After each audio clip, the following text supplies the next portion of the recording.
It's Ramair Reporting for Ramair 1350am with the Jokers here at the Snooty Fox in Wakefield. Hello. Hello. Hello. Very interesting name you have, the Jokers. Do you have any favourite jokes at all? My mother works on a gas board. Do you want to meet her? Do you usually play practical jokes on each other?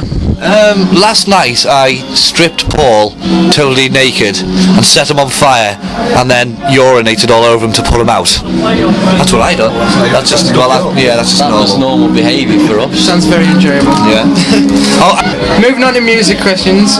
You debut your records at the Big Rock and Roll Show. What's the idea behind the record and how long did it take you to make it? The idea is to create a record which has got great songs, rock and roll, entertainment,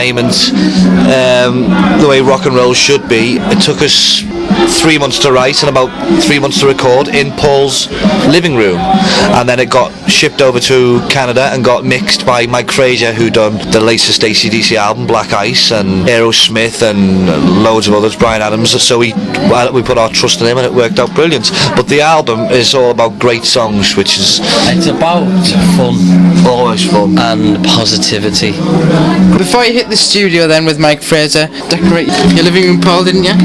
What happened was, in order to save money and spend time doing the album, we used my living room as a studio. So when you say decorated, we basically made a little sound booth to make a little soundproof booth for recording. Did it work very well? Well, I would like to say that the results of the album sound good, so yeah, I think it did, and the fact that a named mix engineer took it serious, I think, means it worked well. And we used it as a brothel too. What was it like working with Mike then? Well, Paul had contact with him over the phone because he was in Canada. Paul was talking to him over the phone, and Paul will tell you more than me, Paul.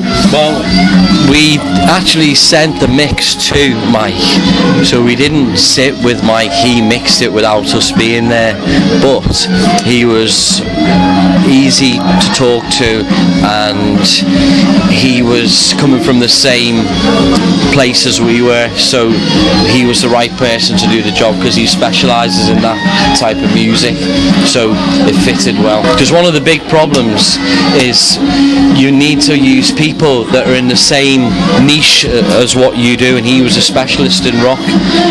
One thing we didn't mention was we actually had it mixed locally and it wasn't right, so it was then we took the step of getting one of the biggest, best mix engineers, specialists to mix our album. Now your new single, and your first single actually, Shake, is a very punk and rock. Why did you pick that song as a single?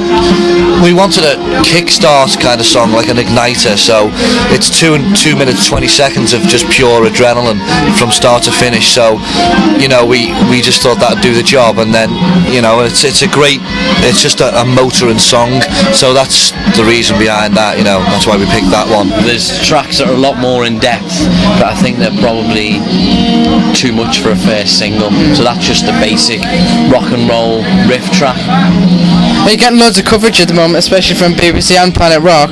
Are you excited about what the future holds, near future? Yeah, because I'm ordering my Ferraris right now and Lamborghinis, and I'm getting a big house. I am excited, yes, because I was actually abducted from a very nice career of being an acoustic singer-songwriter. It was all very calm and steady, a little bit of an income, and then these lunatics came along and threw me in the back of a van. When they took all the sheeting off, I was in Liverpool, and yeah, I think it's a great band. It's a great band. Have you got anything else planned for the near future then? Any tours or festival dates maybe? Well, arranging festival dates at the moment. We've started work on our next album.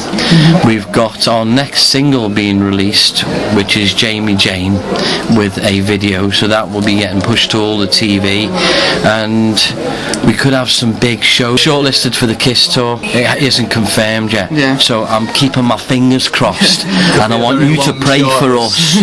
You can pray for us. And there could be a possibility that we could be going on tour with Aqua. Do you remember them? I'm a Barbie girl. And Dollar. No, we are going on tour with a band called Fozzy. That is confirmed. That's a guy, Chris Jericho. He's a big WWE wrestler. You know, the big wrestler fella. We're on tour with him, and we're working hard. So I think we're going to be. Is there okay. any other particular bands I need to listen to at the moment? Well, right now on my iPod, I'm listening to what was I listening to before? Oh no, I was listening to the Psycho soundtrack, Bernard Herrmann. So no, I don't know. We like Kiss, we like AC/DC, we like the Beatles, kind of. But I mean, you know, we like Rolling Stones. Anything good, but we like rock and roll. I don't know. I think Rage Against the Machine are quite cool. They're not that new, really, are they? No. Green Day, you said they're all right. Green Day are cool. Green Day are quite cool. Finally, just to end off on, where can people find out about the Jokers then?